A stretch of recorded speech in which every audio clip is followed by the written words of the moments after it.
Hi, ನಾನಿವತ್ತು ನಿಮಗೆಲ್ಲ ಸೊಪ್ಪಿನ ಖಾರ ಮಾಡೋದು ಹೇಗೆ ಅಂತ ತೋರಿಸ್ಕೊಡ್ತಾ ಇದ್ದೀನಿ. ಸೊಪ್ಪಿನ ಖಾರ ಮಾಡೋಕ್ಕೆ ಮೊದಲು ಅರವೆ ಸೊಪ್ಪಾದ್ರೂ ಸರಿ, ದಂಟಿನ ಸೊಪ್ಪಾದ್ರೂ ಸರಿ ತೊಗೊಂಡಿಟ್ಕೊಳ್ಳಿ.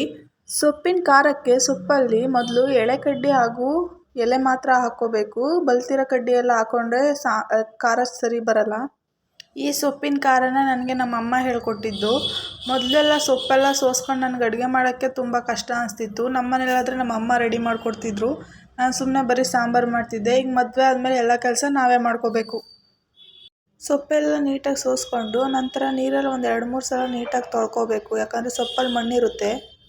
ಈ ಸೊಪ್ಪಿನ ಖಾರಕ್ಕೆ ಬೇಕಾಗೋ ಸಾಮಗ್ರಿಗಳು: ಟೊಮೊಟೊ, ಬೆಳ್ಳುಳ್ಳಿ, ಈರುಳ್ಳಿ ಹಾಗೂ ಮೆಣಸಿನ್ಕಾಯಿ. ನಾನಿಲ್ಲಿ ಈ ಸೊಪ್ಪಿನ ಖಾರಕ್ಕೆ ಒಣಮೆಣ್ಸಿನ್ಕಾಯಿನ ಬಳಸ್ತಾ ಇದ್ದೀನಿ. ಯಾಕಂದರೆ ಹಸಿಮೆಣ್ಸಿನ್ಕಾಯಿ ಸೊಪ್ಪಿನ ಜೊತೆಗೆ ಹಾಕಿದ್ರೆ ಗ್ಯಾಸ್ಟ್ರಿಕ್ ಆಗುತ್ತೆ.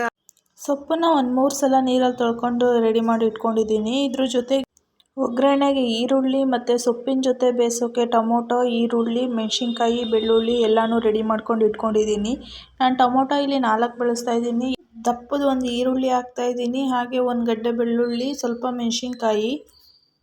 ಸೊಪ್ಪಿನ ಜೊತೆಗೆ ಕಟ್ ಮಾಡಿ ಇಟ್ಕೊಂಡಿರೋ ಟೊಮೊಟೊ, ಈರುಳ್ಳಿ, ಬೆಳ್ಳುಳ್ಳಿ, ಮೆಣಸಿನ್ಕಾಯಿ, ರುಚಿಗೆ ತಕ್ಕಷ್ಟು ಉಪ್ಪು ಹಾಕಿ ಬೇಯಿಸಬೇಕು. ಸೊಪ್ಪನ್ನು ಒಂದು 15 to 20 ಮಿನಿಟ್ಸ್ ಬೇಯಿಸ್ಕೊಂಡ್ರೆ ಸಾಕು. ಎಲ್ಲ ನೀಟಾಗಿ ಬೇಯ್ಕೊಳ್ಳುತ್ತೆ. ಮುಚ್ಚಳ ಮುಚ್ಚಿ ಬೇಯಿಸಿದ್ರೆ ಬೇಗ ಬೇಯುತ್ತೆ. 20 ಮಿನಿಟ್ಸ್ ಆಯಿತು. ಈಗ ಸೊಪ್ಪು, ಮೆಣಸಿನ್ಕಾಯಿ, ಈರುಳ್ಳಿ, ಬೆಳ್ಳುಳ್ಳಿ ಎಲ್ಲ ನೀಟಾಗಿ ಬೆಂದಿದೆ. ಬೆಂದಿರೋ ಸೊಪ್ಪನ್ನು ನೀರಿಂದ ತೆಗೆದು ತಣ್ಣಗಾಗಿಸ್ಕೋಬೇಕು. ಸೊಪ್ಪು ತಣ್ಣಗಾದ್ಮೇಲೆ ಮಿಕ್ಸಿ ಜಾರಿಗೆ ಹಾಕ್ಕೊಂಡು ರುಬ್ಕೋಬೇಕು.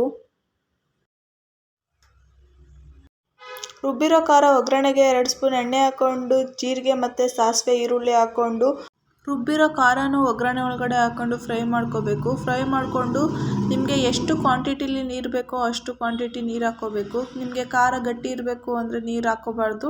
ಒಂದು ಸ್ವಲ್ಪ ತೆಳ್ಳಗಿರಬೇಕು ಅಂದರೆ ಆವಾಗಲೇ ಸೊಪ್ಪು ಬೇಯಿಸಿರ್ತೀವಲ್ಲ ಆ ನೀರನ್ನೇ ಹಾಕ್ಬಿಟ್ಟು ಸ್ವಲ್ಪ ಹೊತ್ತು ಕುದಿಸ್ಕೋಬೇಕು. ಸ್ವಲ್ಪ ಹೊತ್ತು ಅಂದರೆ ಒಂದು 5 ನಿಮಿಷ ಕುದಿಸಿದ್ರೆ ಸಾಕು. ಬಿಸಿ ಬಿಸಿ ಆದ ಸೊಪ್ಪಿನ ಖಾರ ರೆಡಿ. ಈ ಸೊಪ್ಪಿನ ಖಾರದ ಜೊತೆಗೆ ಕಡಲೆಕಾಳನ್ನ ಹುರ್ಕೊಂಡು ನಂಚ್ಕೊಂಡು ತಿಂದರೆ ತುಂಬ ಚೆನ್ನಾಗಿರುತ್ತೆ ಈ ಚಳಿಗಾಲದಲ್ಲಿ. ಇದೇ ಥರದ ವಿಡಿಯೋಗಳಿಗಾಗಿ ನಮ್ಮ ಚಾನಲ್ನ ಸಬ್ಸ್ಕ್ರೈಬ್ ಆಗಿ ಹಾಗೂ ವಿಡಿಯೋ ಇಷ್ಟ ಆಗಿದ್ದರೆ ಲೈಕ್ ಮಾಡಿ. Thank you.